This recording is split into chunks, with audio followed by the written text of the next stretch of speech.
Reaperman here with something pretty different. This is my first attempt at reviewing a VFD game, or vacuum fluorescent display.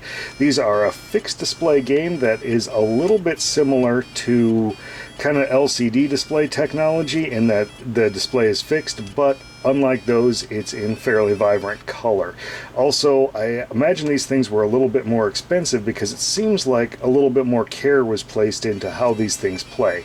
Now, this is Amidar, and Amidar is considered one of the better playing of these. In fact, Amidar is considered by some to play better than the arcade version of the game, making this the actual best version of Amidar to play. I cannot substantiate that because I have not played the arcade version of Amidar.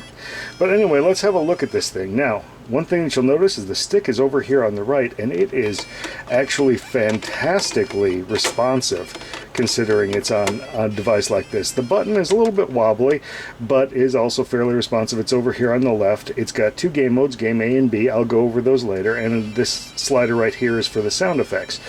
Now, you might notice that it's actually able to fold up and become more compact. Now, this is not a compact thing by any stretch. Here's one metric Super Nintendo cartridge for scale on this. These things are actually quite large, but it does get more compact. Another thing you might notice, you might see some people with a little piece of black rubber on their stick. I think that at one point they actually came with that. Mine, however, did not come with it. And the stick actually folds up here into this little slot, which I think that's kind of neat. Now let's turn this thing off and look around the unit a little bit more. So over on this side, you can kind of get a glimpse of how thick it is. Actually, let's swing over to this side, because this side actually has the power adapter, and this uses a fairly standard power adapter for the time that looks a little bit like a monophonic audio plug, actually. And we go down to the bottom, and on a better representation of this game, you would actually have the rules written out here, which would certainly be handy. And when you open it up, you can see that it takes 4C batteries, which are not the most convenient to get a hold of, and there is your speaker. Now, this unit I imported from Europe. It's a LSI game by CGL, it looks like, but originally this is a kind of a Japanese design by Gakken. Now let's get up a little closer and have a look at the games. Okay, I think this is as good as I'm going to be able to get the camera angle here. So if you notice, there's a little grid floating above the display, and that grid represents the lines where both the red good guy and the little blue bubble looking bad guys move around on. Now, in mode A of this game, there's just a bunch of dots surrounding the squares that make up this grid, and all the player has to do is move the red dot around until it eats all of the little dots up, and then a fruit appears in that box indicating that it is done.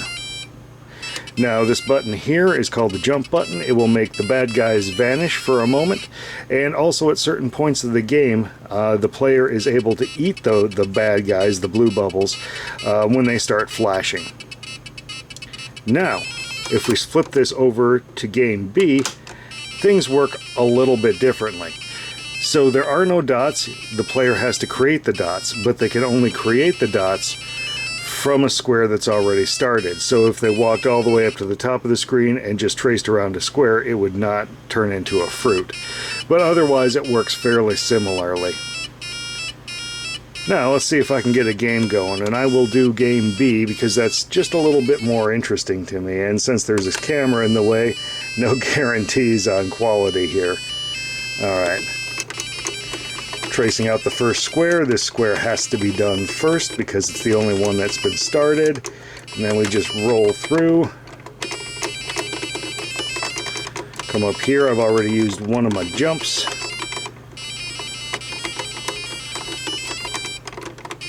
It's actually a little bit hard for me. Oop, oop. Now I got to eat the baddies. And I got them all. They will be back soon though. Now, at the conclusion of every level, there's a little bonus game, and you just kind of move down the grid, taking every possible turn until you get to the bottom, and it looks like I get 100 points for getting the bonus game there. Alright, bottom square, this square. Oh, he got me.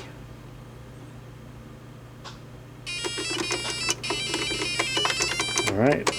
Boom, we'll use the jump, and he still got me. It's actually a little tricky because I can't quite line myself up on that visible grid.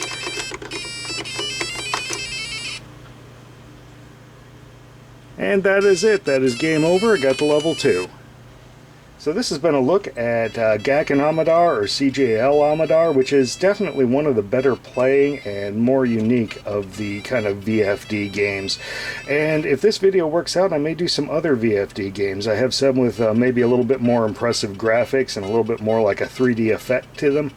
But as far as gameplay goes, this one has it where it counts. It is an incredibly fun game to play. Until next time, Reaperman out.